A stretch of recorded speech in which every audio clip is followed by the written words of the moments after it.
Yo guys, what is good? Welcome back to the Uncle Sharma channel. How are you guys doing? This is a little impromptu stream because I was bored basically. Yeah, I was bored. I was watching Italy, Switzerland, and I tried to tune in to Brazil, Argentina, but I don't know if you guys heard the news, but the match got postponed or got cancelled because 3 or 4 Argentinian players had to be detained or arrested by Brazilian authorities or something like that. It was crazy. I've never seen anything like it happening. I was watching both matches and then started focusing on the Brazil Argentina one because it was like at first I thought they were just beefing on the bench. I just thought, South American football, these guys are just beefing on the bench, but these guys got arrested for breaking quarantine rules, I believe it was. So the Argentinian players from England, when the Emi Martinez, Lo Celso, maybe one more, I think, they lied apparently. So if you're coming from England to Brazil, you're still supposed to quarantine, and these guys lied, saying that they haven't been to England. And 4 minutes into the match, 5 minutes into the match, and the Brazilian police or officials came in and trying to detain the guys, and now they're gonna get deported apparently. So yeah, crazy, crazy stuff happening. But that's South American football, African football as well. Like you watch AFCON, CONMEBOL, all these like outside of Europe, all these institutions are so they're just just absolute chaos, and it's so funny, but it is what it is. And yeah, I was just bored. The Italy match wasn't particularly entertaining, so I thought I'd come on here, talk to you guys. Surprisingly, 11 people in here. Let me know who's in the house. We got Nerazzurri, Netherlands in the house with the Dumfries, obviously the DP, the Dutchman. We're starting to get more Dutch people into the team as well, isn't it? We got De Vrij obviously for a while now, and now Dumfries. Yeah, we're getting our numbers up. Who else is in the house, guys? Come on, let me comment down. Let me see who else is tuning in on this random ass stream where I didn't even tweet it out, I didn't even plan it. I just came online, so I need to make sure I know who the real ones are. You guys are the real ones, obviously. The people that be watching this afterwards as well. You guys are real ones as well, but you guys deserve some credit. We got Smiley, of course. He's a real one. He's an OG, creating those gifs on Twitter, creating those all those beautiful content for Inter fans on Twitter. You gotta love the guy. Kuro Black in the house, Kuli Baba in the house as well. Max Rolfink says he's driving right now, but listening. Yeah, keep safe, bro. Make sure you're not watching me, just listening to me. Yeah, how did Dumfries play? By the way, I do want to talk about the international, how international, the international, players that are out on international duty, how they're doing. So, how did the Dumfries play in Nerazzurri? And now, if you could let us know, because I didn't tune into the Holland match. But it'd be nice to see how he's doing. But I heard he did okay. I heard that Van Gaal played a 4-3-3, so he's moved away from the 5-3-2 or whatever, Frank de Boer was trying to play. So he's playing in the 4-back now. Abubakar, sorry if I said your name wrong there, in the house as well. But yeah, let me get started into what I want to talk about. Tell you guys this new sponsorship that Inter have brought in. Quite a surprise, actually. I mean, there was a lot of talk about having a sleeve sponsorship because the Inter's goal was to create around 30 million euros in revenue from shirt sponsorship. So Lenovo at the back. Actually, let me get the figures up rather than trying to remember the figures for you guys. So yeah, here we go. So Calcio and Finanza, which are a really good source when it comes to this financial stuff. So last year, or up until 2021, we had Pirelli, who were around. It was quite up and down with them. It was very much bonus based and like performance based, but around, I guess, 12 million plus bonuses, which wasn't that much, and that was really towards the end of their time, probably, with which it was up. It was really quite low before. Then Credit Agricole was our banking partner, which brought in about 1.7 million in base, which totaled around 13.7 million. Now Inter have pretty much managed to more than triple this 13.7 million into 47.25 million, according to this Calcio and Finanza source. So Socios, as we know, the sponsorship, which if you haven't seen the video, I made a video on this, was it a month ago, 2 months ago now, when they first were announced, and I had someone from Socios come on to explain exactly what they are, what they do, how you can take part. It's quite an interesting concept. Those guys came in nice 20 million sponsorships, and now after that, actually before that, Lenovo were already on board, and they're at the back of the shirt, and they bring in around. So these figures I don't think are 100% accurate, but some of these are quite estimated to be around this. So Lenovo 6 million, and this new DigitalBits, they are bringing in where is let me show you a picture of what it looks like. Here it is. Lautaro, showing DigitalBits. They bring in around 6 million, which is a lot for just a little. This is just a side. The sleeve sponsorship, I would say, is probably less visible than actually, yeah, but that's probably this one's probably more visible than Lenovo right at the back at the bottom. So yeah, it's pretty good money for such a small little print there.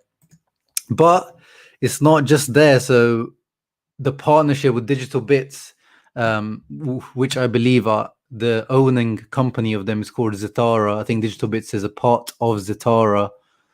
So the sponsorship for DigitalBits is part of that. But the main deal around that, which is the main money move that Inter doing, they're doing bits. In the English slang, doing bits means making moves. So it's funny that Inter, got DigitalBits because they are doing bits.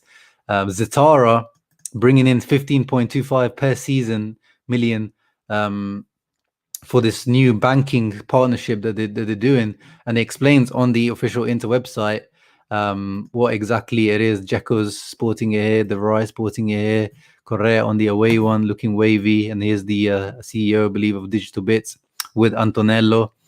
So Zytara Labs announced today they have signed, and usually they don't really announce the money. So it was announced on Inter's website, and it was also announced on DigitalBits' actual website as well, that how much the deal is worth, which is quite, usually you don't really see that, but I guess it's a move for them to kind of, because they are from, once again, another cryptocurrency related deal similar to Socios, and that space doesn't have as much validity or as much, credibility in the world. So maybe showing that they've invested this much money in a partnership with a global big team like Inter is probably showing to their shareholders and future investors that they're a serious, proper company. This partnership will support Inter's move to open up an audience that is increasingly digital to reach global targets and different age groups. As a part of this partnership, this is the key bit. DigitalBits becomes the official global cryptocurrency, and Zytara becomes the official global digital banking partner. So this means that even though, and I asked Serena, the girl that very graciously came onto my channel from Socios, who works at Socios, she's confirmed that I asked her, isn't this kind of the conflict of interest between Socios and DigitalBits? They're both kind of in the cryptocurrency. And obviously Socios, if you want to take part, you have to buy the Socios digital asset, which is CHZ, the Chili's. But here it seems, well, she said that the CEO of Chili's, clearly he's signed it off, Alexander Dreyfus, I believe his name is. So yeah, they believe it's not really that much conflict of interest. And yeah, so their DigitalBits, I think it's called XDB cryptocurrency, is going to be integrated. So they're going to use the DigitalBits blockchain integrated, and you're going to be able to buy payments. So you're going to be able to buy tickets for the stadium. You're going to be on the online store and in the physical store across Milan. You'll be able to buy things using this cryptocurrency. The partners will also leverage this blockchain to create digital player cards and collectibles, so NFTs, If you haven't heard of those, it's like trading cards but digitally. Brozovic, if you follow Brozovic on Instagram and Twitter, you'll see that he has his own company that does this. Crypto Brozo football stars. They're doing these NFTs, or you can collect digital player cards and things like that. Which seems to be quite a popular thing at the moment. It's still growing. Not many people are doing it, but it seems to be on the rise. And a smaller part of the deal is the fact that they've become the new sleeve partner for the Nerazzurri. The cryptocurrency logo will appear on all the jerseys for the women and the men, Primavera and youth teams.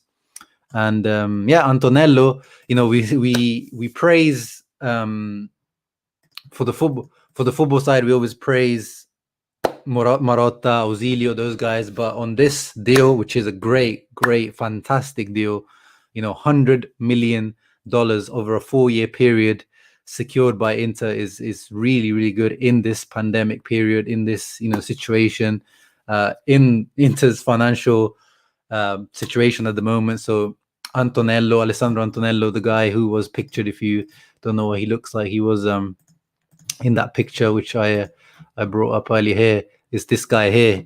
He's very, very key to these kind of deals. That's what he looks after. He's the CEO of the corporate side of things. Marotta he's the CEO of the sporting side of things. So credit where it's due for this man doing great work. And really, it was quite unexpected because they were looking for a sleeve sponsor, but then this whole banking part of it, this digital banking part of it, came out of the blue. And the money involved as well, $100 million involved is quite a hefty sponsorship. So very, very, very, very well done. Pretty much tripling, as I said, the sponsorship from the previous year. So now the shirt, where is it? I don't know where I put the shirt, but that shirt now from this season is worth triple. When you see, maybe it's going to look a little bit overcrowded, with all those sponsors. But at the end of the day, money talks, right? Money talks. So I'm interested to see. I'm going to try to bring on someone from DigitalBits, like I did with the socios, to see someone to explain exactly what they are, what they do, how maybe you guys can take part, and how it benefits Inter fans. Perhaps maybe when they actually release or they integrated with the app, showing you guys how you can buy that cryptocurrency and actually buy things as is planned. But that's great work. It adds to the financial stability now that, after the Hakimi sale, after the Lukaku sale, Marotta, everyone confirmed that now Inter are financially stable. There's nothing to worry about. And obviously we didn't reinvest much of that money anyway. And now these sponsorships as well take our revenue to a higher level. And now hopefully with stadiums being opened up again, San Siro, Meazza Stadium being opened up again this season, we should see once again Inter's revenues getting up to the levels that they were pre-pandemic, with the stadium revenue, with merchandising, with all that kind of stuff. Hopefully doing better in the Champions League. That's up to Limone Inzaghi and the boys on the pitch, continuing to get that Champions League money. So whilst Suning are still here, we still don't know what's happening now with Suning. It seems like they're kind of, the way that they're operating at the moment, they're almost looking like they're going to sell any good offer that comes in, they will probably sell. But you don't know. You never know if they manage to sort out their issues back in China, which is the main problem really with Suning. Is not what's happened to Inter, is more what's happened to Suning.com and all those different holdings that they have in China, the issues they have over there. If they can sort those out, then you could see them staying. But if those issues continue, then I don't really see them staying, because Inter football, that's last thing on their priority list, to be honest. So that was the DigitalBits / Zytara deal. We'll see in the coming weeks, in the coming months, exactly what it means and how it will be integrated in the app and all that kind of stuff. But all we care about is that the money is coming in, and that hopefully that money is going to be used to solidify this team and sign, renew contracts that need to be renewed, and hopefully bring new players in the January window or summer transfer window. Yeah, Neraduri NL giving us an update on the Dumfries performance for the Netherlands. The man is all over the place. He had some really good actions. He isn't just that technical, yeah, but he gives 110% every game. It's unbelievable. Yeah, wow, that sounds really good. On Dumfries, that's what I'm looking for. Really, I know technically I'm not expecting much from him. I've seen enough videos now. I've watched a few matches of him. I watched him at PSV, and yeah, the technical side of things does not convince me. So my jury is definitely still out on him. But that's what you can ask from a player if he comes in, give you 100%, 110%. You know, he's got that physicality. I'm looking forward to seeing how he can do, and maybe he can take over. What do you think, Nerazzurri now? Can he take over from Darmian? Do you think he'll be able to in a few months when he's got used to the Italian league and tactics and things? Do you think he will be able to take over from Darmian, or do you feel like Darmian is going to retain that starting right wing back spot? Let me know. Do you think we're going to renew with Nike when the contract expires? Good question there, Kuro Black. I believe the contract with Nike expires in 2023 or 2024, so we still got a while with Nike on board. And yeah, I think again with Nike, their deal at the moment with us is quite low. It's around 10 million euros with these guys per season, and they're actually the only, or we are the only team that they sponsor now in Italy. They used to have Juve, but now Juve have Adidas. They used to have some other teams as well. They used to have Hellas Verona, but yeah, they've never really been too deep in Italy, if I remember correctly, Nike. So yeah, now we're the only team. So I guess that could be leverage for Inter to keep Nike at a better deal as well. To say, if Nike end up with no team in Italy, their position in Italy is very much weakened. And so you could say, and obviously since Inter signed that deal with Nike, things have changed now. Inter are much better. We're not in the banter era anymore, and hopefully we won't go back into one. So we definitely be able to negotiate much better deals out there, and the amount of money should increase at least double in terms of what you see the likes of Juve getting, Juve get a lot more money from Adidas, even Milan get much more from Puma than we do. I know a lot of people, this nostalgia merchants out there want to, bring Umbro back, bring Lotto back, or Kappa, or these Macron, these like Italian brands. But the problem is, guys, these guys are not going to offer the money. So we always want these big deals, and if you can't ask for big sponsorships when it comes to if you say into Pirelli, give us more money, but then you're happy if Umbro and these kind of companies give you less money. So whoever it comes in, it's gonna be money moves, and we've seen how Suning have no affiliation. They've changed the logo, they've changed the sponsor. They don't care what's been going on in Inter for the last decades or so. They all just go for whoever offers, whether it's New Balance, whether it's Adidas, whether it's Puma, whether it's Le Coq Sportif, any of these. If you come correct with the money, that's what it is. So I'm quite happy with Nike in my personal opinion. I mean, yeah, this one wasn't one of the greatest. This was the Mazzari 2013-14. They've had miss, obviously, with every kit provider. You have good years and bad years, but overall, I'm pretty happy with Nike. I definitely don't want Puma, especially Puma recently. Those template kits that we've been making, I'm not a fan of those. The Italy kit, the new white one they made, and all the new ones they made for this season. The color is awful. It's like some weird V-neck that comes down to here. But yeah, Adidas. I wouldn't mind Adidas. I wouldn't mind. New Balance is usually quite clean, quite simple, so that wouldn't be bad either. But yeah, if Nike come in correct, we should probably keep Nike in my opinion. As Smiley says, yeah, now they're in a better position as a club. Let's hope Nike can offer us a bigger contract. Yeah, I agree. Yeah, Tim, I watched your video on Football Worldwide, obviously reviewing or talking about your top 5 worst kits, and I know you're not a fan of the Inter kits this year, and yeah, clearly you're not been a fan of Inter kits in general recently. But personally, it's my personal opinion, I've been pretty happy. Last season it was only the that checkered one, the one that looked like a picnic kit, and that fourth kit, but that fourth kit is just you can just freestyle. It's a fourth kit. It's just whatever. But yeah, we'll see. But we've still got some time for that negotiation to go. I think 2024 it might be actually that deal expires. But it is what it is. Jacobot says they announce money because they have their own coin. Got to give it a bit of official feel to the whole thing. Yeah, that's true as well. These cryptocurrencies and things, they have to pump the news, pump their good news, make people want to buy the cryptocurrency so it goes up.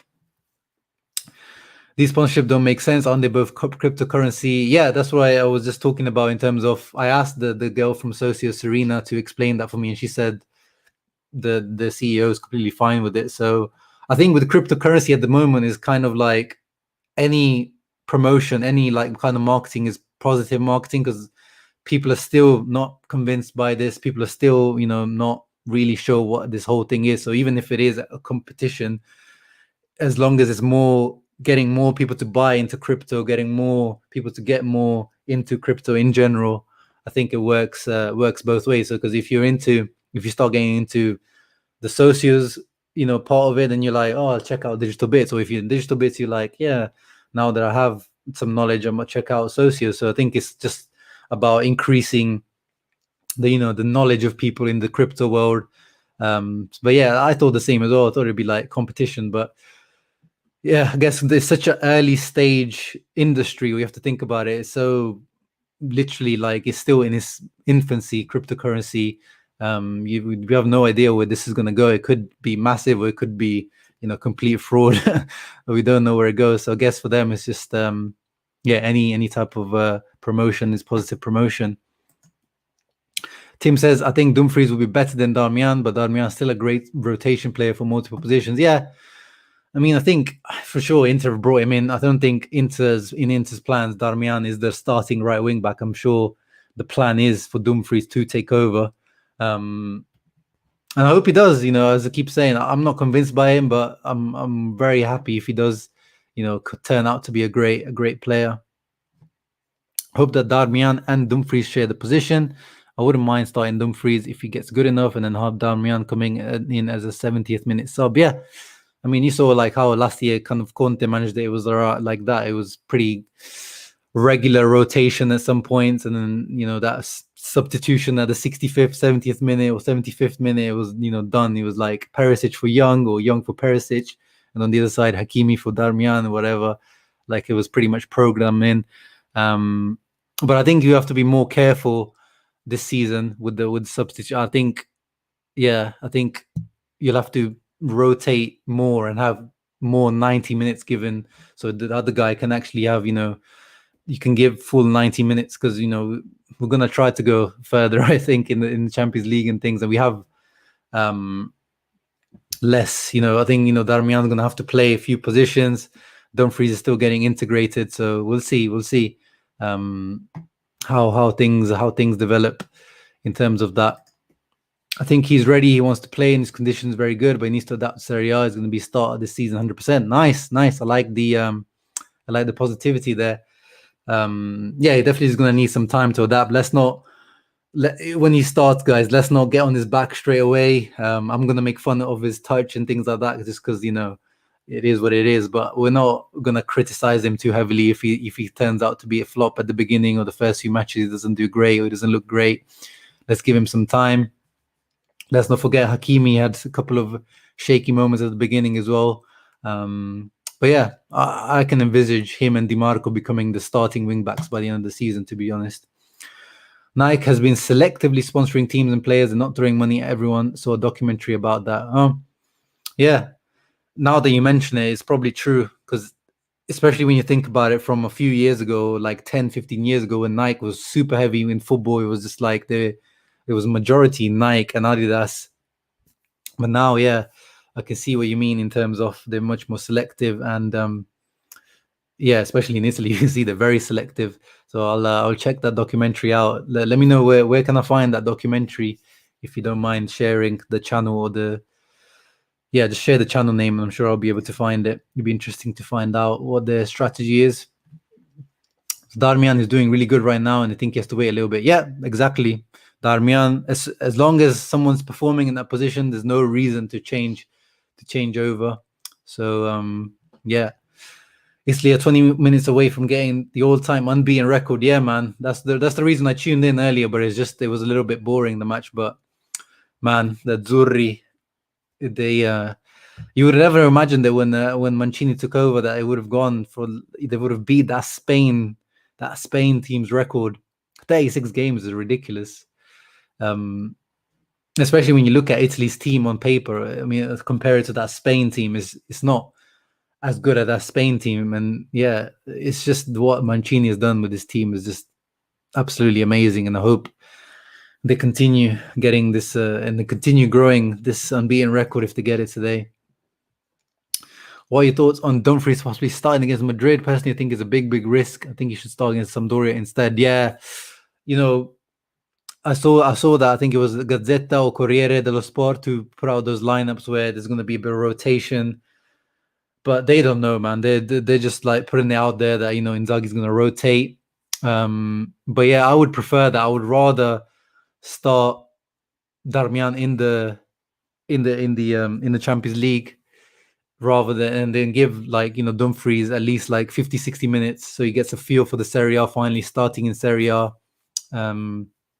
So especially now that he's got some minutes under his legs, because he didn't have a pre-season, so it made sense for him to not get much minutes before because his physical condition wasn't there. But now he's playing for Holland. His condition is getting there.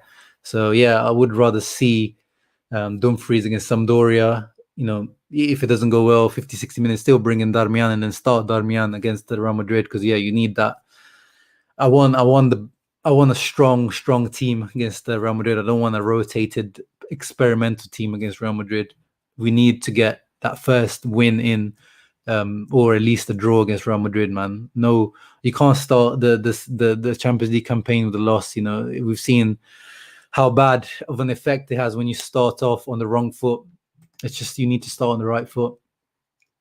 It's good for Inter to get money pumped in. Look at Prem teams; they constantly change sponsors. Yeah, I mean, the changing sponsors is normal. It's just usually Inter that doesn't seem to change sponsors that much.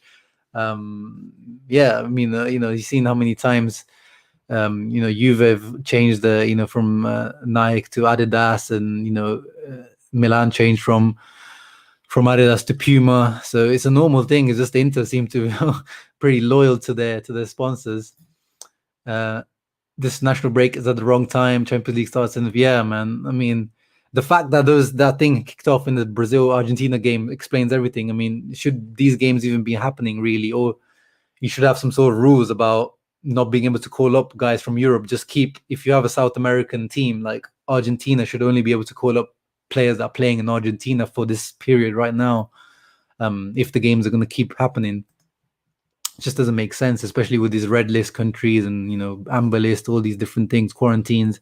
There's too many different rules. Yeah, I agree, Magnus. I think by fall, I think by November, December time, when the Champions League rotations are in, we'll start to see those guys coming in. But always, I gotta respect Darmian's versatility and stability.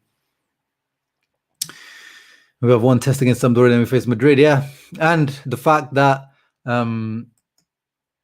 Correa Lautaro is bullying up for Argentina, 2 goals for Correa, 1 for Lautaro. Man, their partnership is blossoming, is blooming very nicely for Inter and for Argentina, La Selección. So that's really, really good to see. No Dybala or that nonsense. Correa, Lautaro, and but yeah, the fact that we have Sampdoria on Sunday and the Argentina guys, the South American guys are coming back on Friday night. And they're gonna have one sleep. They're gonna come back at crazy, a crazy time at midnight on a Friday, or early morning on a Friday, and then they're gonna I don't even know if they're gonna be able to train on the Saturday with the team, or we're gonna pretty much. It's very likely that Lautaro, Correa, Vidal, all these South American guys are not going to be able to play against Sampdoria because of this. The way that the calendar set up, the way how they're going to have to travel to the game as well. It's just really, really poorly scheduled, very bad planning by FIFA and this whole thing. So it's a shame, really, and hopefully we don't face the consequences of missing those guys against Sampdoria. Yeah, the Onana. We can talk about that quickly. Still not the greatest sources on that at the moment. There's a few good sources here and there, but is gaining steam, and it is a very Marotta type deal. So I wouldn't be surprised if it's true. So this report says Inter want to offer Onana 3-year contract, and then there's other reports out there that are saying that Inter have offered it to him, and he's pretty much, it's almost pretty much a done deal. So as has been reported by FC Inter News today, there is currently a slight disagreement between the player and Inter, and is expected to be ironed out quickly. The player would like a 4-year contract where he earns 3.5 to 4 million per season. Inter are more inclined to offer a 3 with an option for a 4th. Inter do seem to be the only club that Andre Onana is entertaining the idea of joining so far. His main criteria is that he wants to be number 1. This is why he turned down the opportunity to join Premier League side Arsenal, as he would be competing with Bernd Leno. I mean, that would be a great deal, man. I haven't watched too much of him, but Ajax school means he's good at his feet. He's very athletic. I've seen a few matches in the Champions League when they played like Spurs, when they played Juventus. He's a very good goalkeeper. The only worrying thing is that the fact that he's had this ban for 9 months, 12 months, so he's going to be very much off form. How much has he been training on his own? How much? And I've heard that Ajax have actually sent him to train with the youth team because he's not allowed to train with the first team. He's not signing a new contract with them. They might even sell him in January. I wouldn't be surprised if we manage to get some sort of deal for January. So, you can give him those 4 or 5 months in Italy to get bedded in, settle in, not necessarily play much, but just, learn the language, get settled in with the teammates and things like that. That would be a smart move as well, because looks like Ajax are not going to use him, or even, they're not even allowed at the moment anyway. So, yeah. And in our financial situation, you couldn't do much better than this, a free transfer of Andre Onana. He's in his, for a keeper, he's quite young as well. Well, how old is he? Only like 27 or something, 28? That 25, yeah, he's really, for a keeper, that's very young. In his youth career, I didn't even know that. So he's from the Barcelona school. So he's no wonder he's good with his feet, because he's got the Barcelona and Ajax school. So playing with your feet, passing is very much a priority when you're coming up through those youth teams. 142 games for Ajax, 0 goals, 18 goal appearances for Cameroon as well. So we're gonna have to. They're going to have to take those L's when the AFCON is on, which usually we don't have many African players. Usually we don't suffer the consequences of that usually. But this would be a great signing if Inter managed to pull this off. Trademark Beppe Marotta move. Yeah, it seems like we are in advanced talks. So really interested to see if I hope it's true, because that would be a very smart move. You hope Onana's going to be Inter player. He was beast in Champions League. Yeah, that's where I watched him as well. But nobody knows how he's good right now because of the incident. Yeah, exactly. That's one thing I'm worried about. I would like to see him before we sign him. Like if someone signs him, or if he gets reintegrated into Ajax's first team in the last 6 months of this season,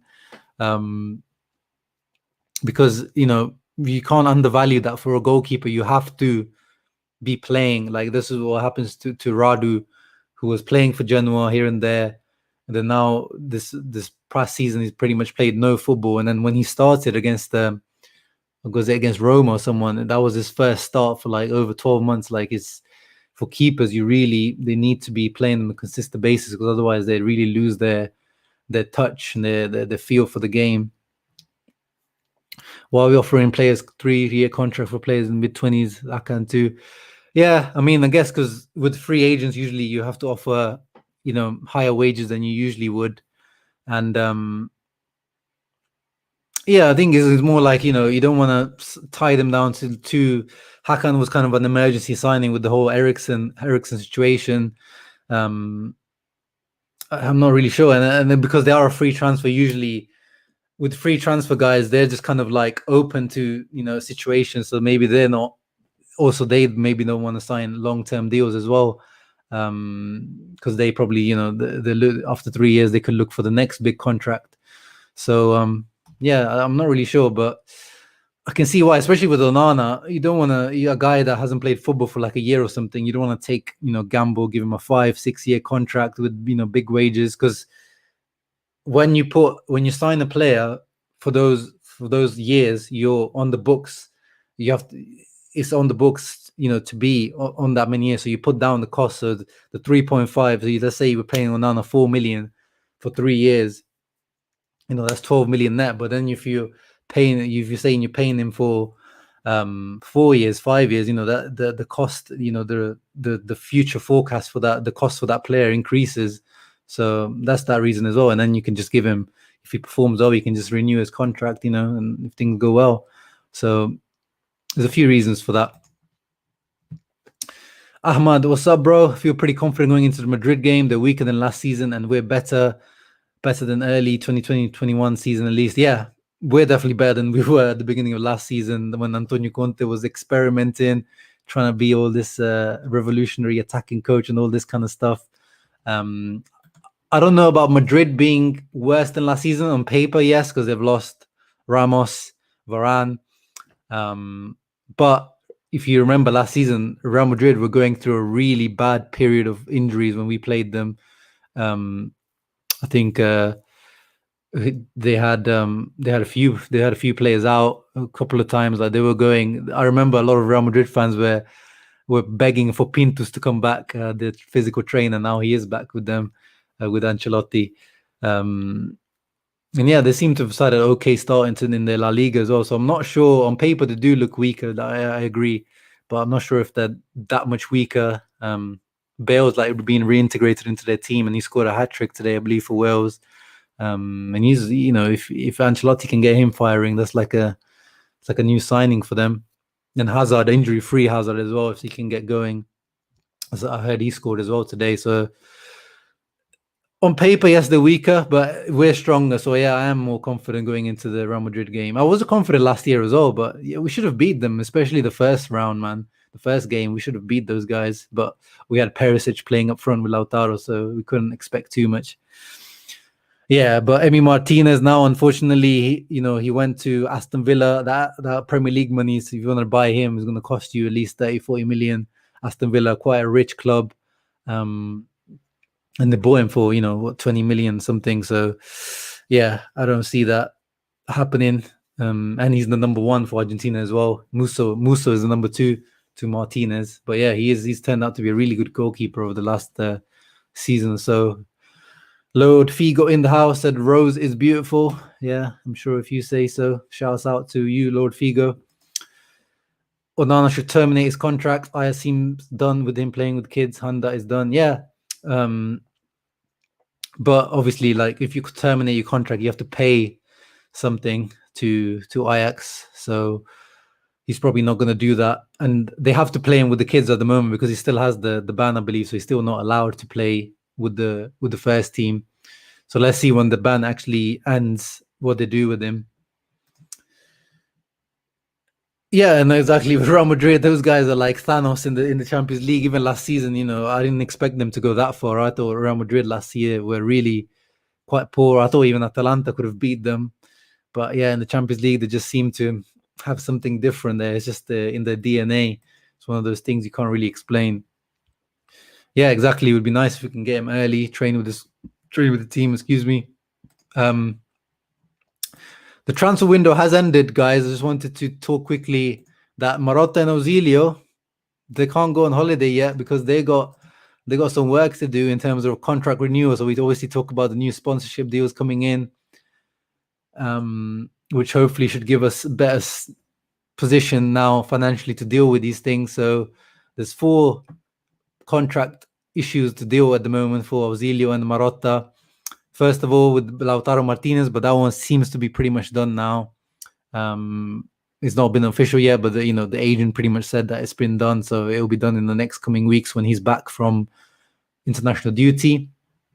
Next on the agenda is Marcelo Brozovic, who has only 1 year left, so he's very hot topic right now, because if you don't sign him, he's going to leave on a free, or you can sign with someone in January, or agree on a pre-contract in January.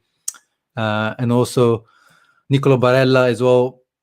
Obviously, man, this guy has to be tied down, and he wants to stay. He's not one of those guys who's going to be looking to leave. And also Stefan de Vrij and Skriniar, both of them have 2 years left on the contract. The Skriniar one's kind of snuck up. I completely forgot, because we know de Vrij had 2 years left, and because of the Mino Raiola thing, we kind of gave a focus. But also Skriniar, even though he signed an extension 2 years ago, but now, with football, when it's 2 years, that's when you start to, having thoughts and negotiations about the new one as well. So I'm sure there won't be any issues with Skriniar, but the de Vrij, just because there's Mino Raiola, you never know what could happen there. So there's still a lot of work to do for Marotta and Auxilio in the next coming months. And they said they will be sorting these issues out after the transfer window's ended, which it has now. So let's see how they do in terms of that.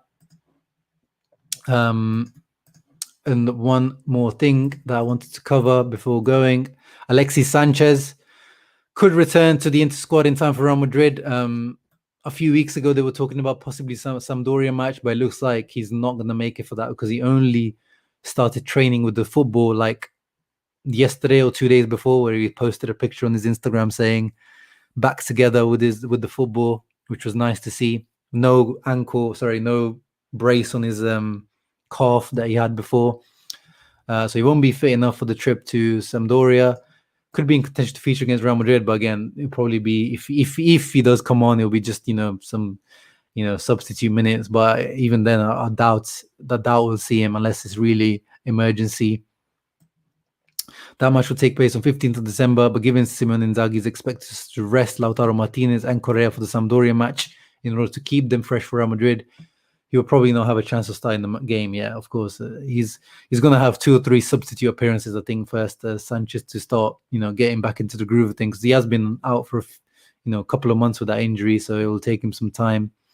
And then speaking of, let me see some of your comments on the contract situations. Giving new contracts to Marotta and Auxilio is so important. Yes, good point, Magnus.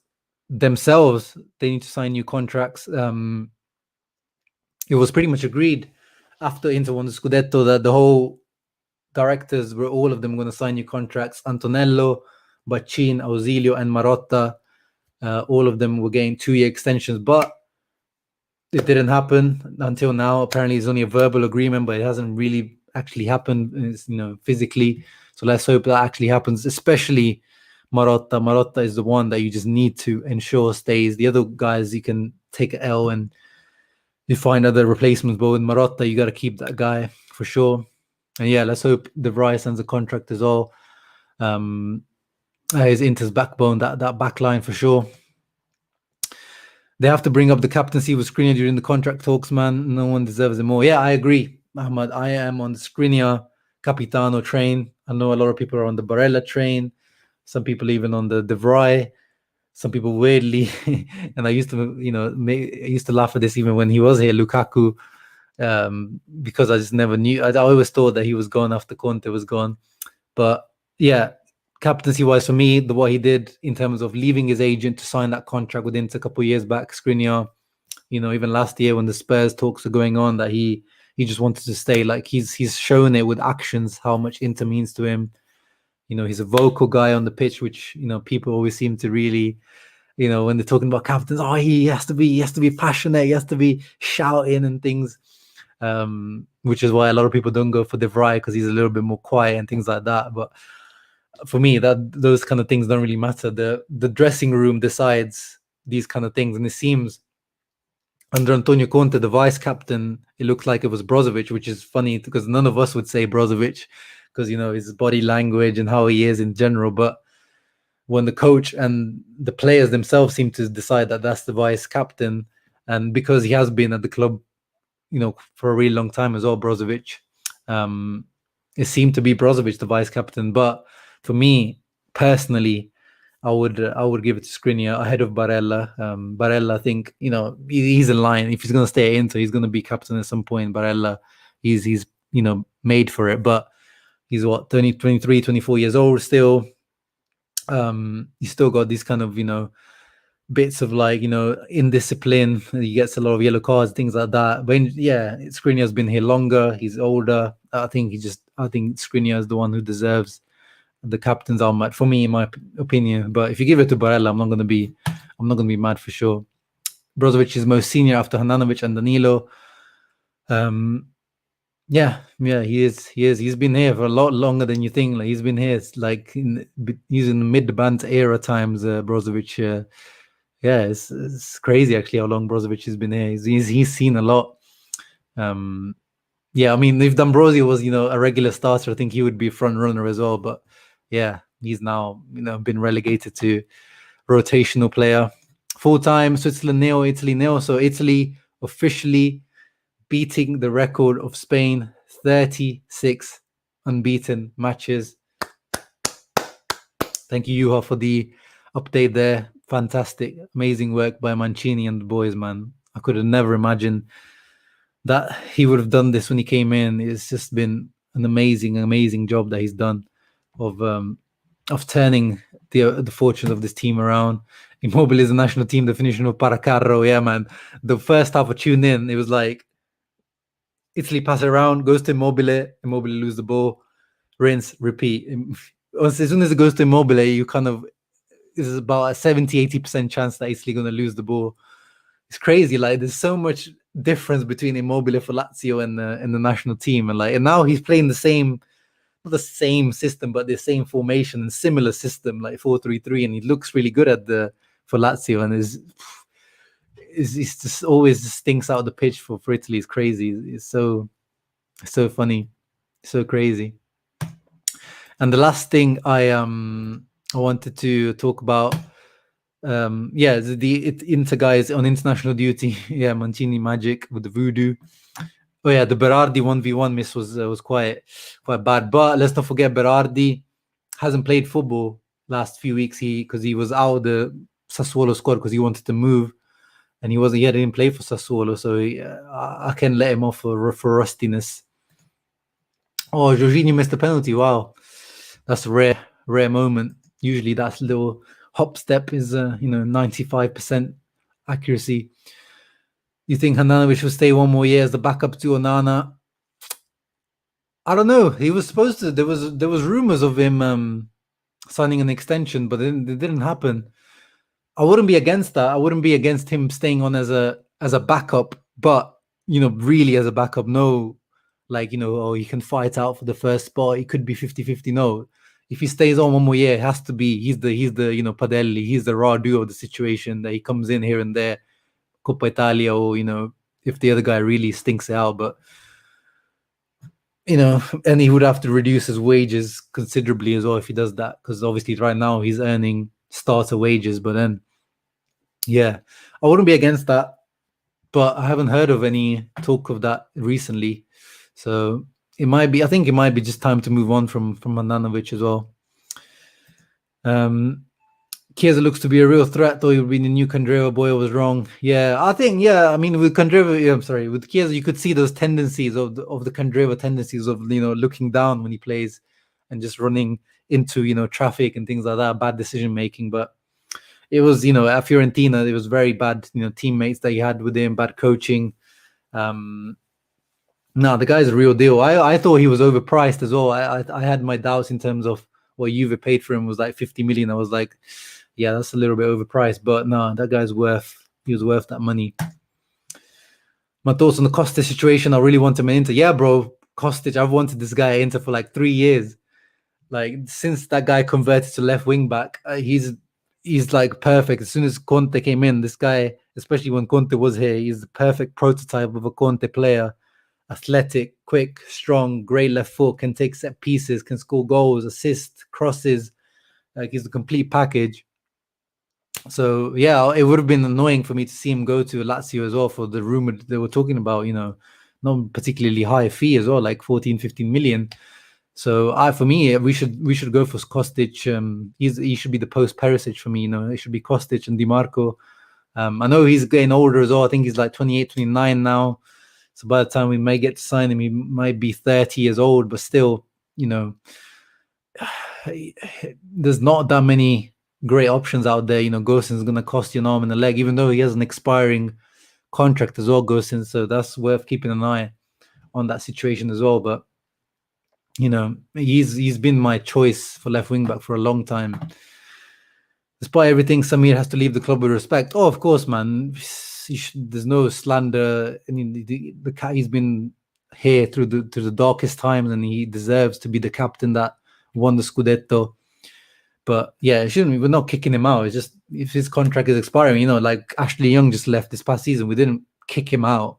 When Milito, Cambiaso, all those guys, the contract expires. We don't know if he's retiring or not yet, so that's up to him. But it's definitely won't be like kicking him out. Italy needs a centre forward now. Well, yeah, they needed one since the Euros, but at the Euros you can make do with what you have. But by the World Cup, I do want to see Mancini bringing in either. I mean, I like Moise Kean, but I don't know if he's really the long-term solution. But Moise Kean, Raspadori seems more like a false nine to me, but he could be a really good option in this Italian team that we saw with the false nine can also work out. Zaniolo as the false nine, that's one that really tingles me. I would like to see Zaniolo as the false nine. I really see him potentially doing well in that role, having given him that freedom to go around, having Insigne, Berardi, Chiesa coming in and out, no point of reference. But there's not really anyone else standing out. Scamacca could maybe develop into that striker. He's got the physical and technical ability to do it, but has he got the goals and the mentality to do it? We'll see. But there's not really too many. It's a position that Italy are struggling in, to be honest. But bringing in Kostic might hurt Di Marco. Yeah, but we're not gonna.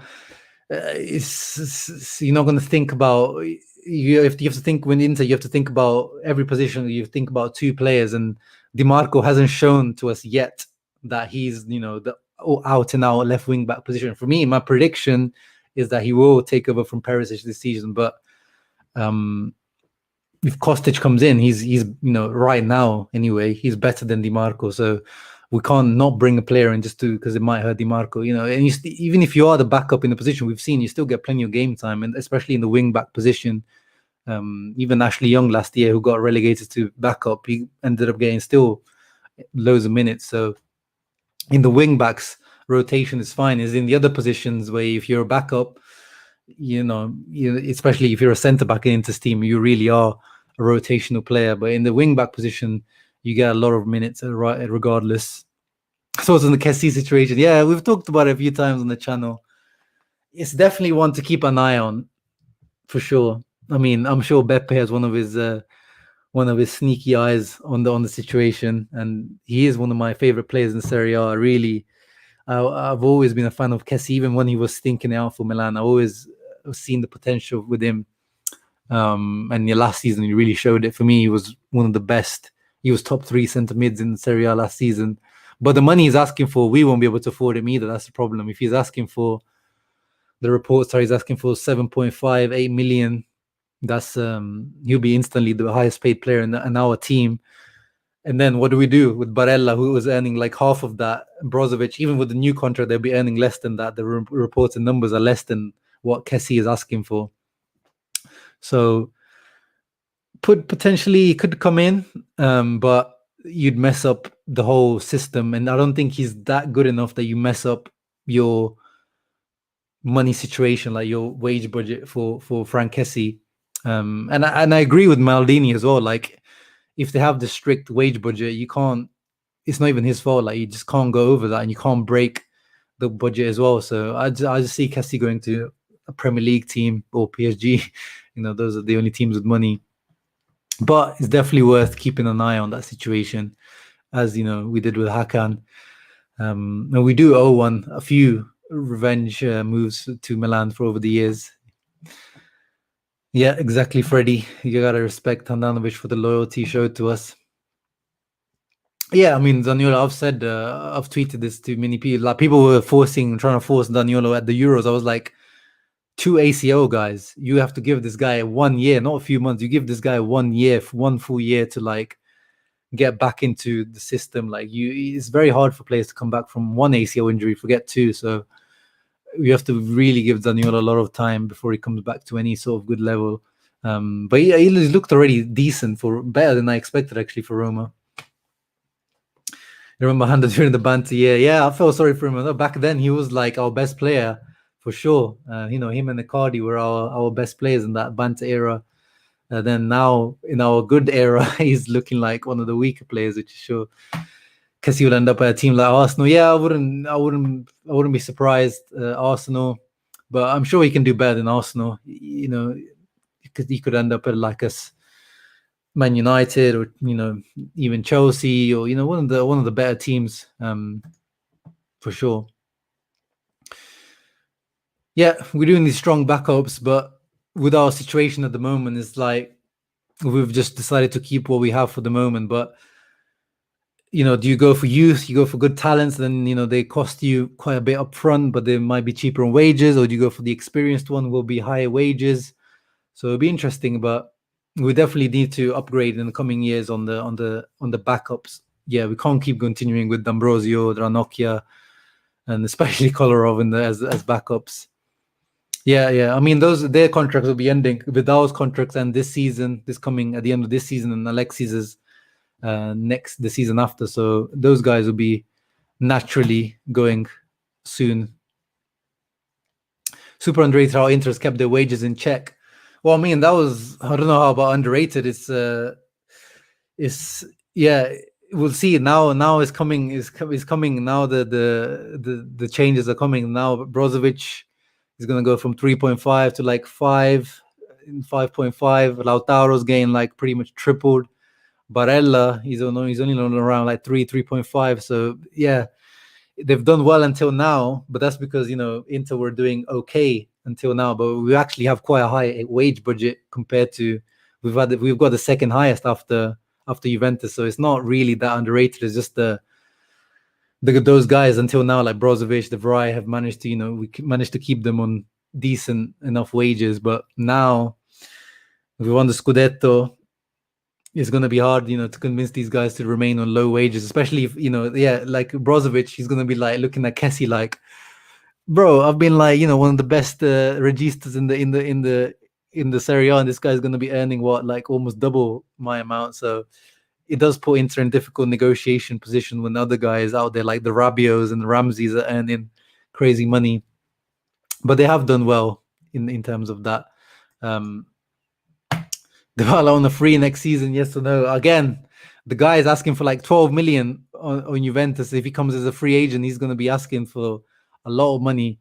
I like Dybala a lot. He's one of the few, peak technical talents that we have in modern football. But he doesn't. There's no real position for the guy. He's like a second striker, but he wants to roam around. Like, it's difficult to find a position for him. But I mean, him and Lautaro up front, that would be a nice partnership. Left-footed, right-footed partnership as well. It would be nice. But yeah, I don't think that's realistic for that kind of money he's asking. Yeah, Man United, I think, he's an instant upgrade on McTominay and Fred. Have you seen Zinho? Yeah, I tried to look out for Zinho. The couple of Genoa matches. He looked all right against Napoli. Against Inter, obviously, the guy couldn't do much. He was getting bombarded left, right, and center. But I'm definitely going to be watching Zinho closely in this coming season. Yeah. We've talked about this, Mohammed, on the channel many times. That Hakimi is probably the more difficult to replace in the team. Yeah, exactly, man. Dybala, I mean, what has he shown over the last? Last season he was barely even playing, and he's asking for crazy money in this situation, because he'd be the highest earning player in Serie A by a big margin with that kind of money. I think Esposito will be in the squad next season. Looks on fire in Switzerland. Meh. he looks good. He looks good, but he's. I think I'm not sure he if he comes back, he wouldn't be a starter. That's for sure. I don't know. We'll give him. Let's give him the season first. Let's give him a whole season, see how he does. But I don't really see him being a long-term Inter player. But he could prove me wrong. But I think he's definitely could be a good Serie A quality player for decent Serie A team. But I don't know if he's top elite level talent. But I'm definitely looking out for the guy. He's really doing well out in Switzerland. He's really doing well in Switzerland. Sorry. Dybala could work under Guardiola. Yeah, I don't know, but not at Man City, not in the Premier League. I don't really see him fitting in the Premier League. Didn't see me score the same amount of goals I've seen that Dybala scored in the last 3 years. I don't know. I'll have to double check that, but I wouldn't be surprised if that's the truth, especially when it comes to Serie A goals. Exactly.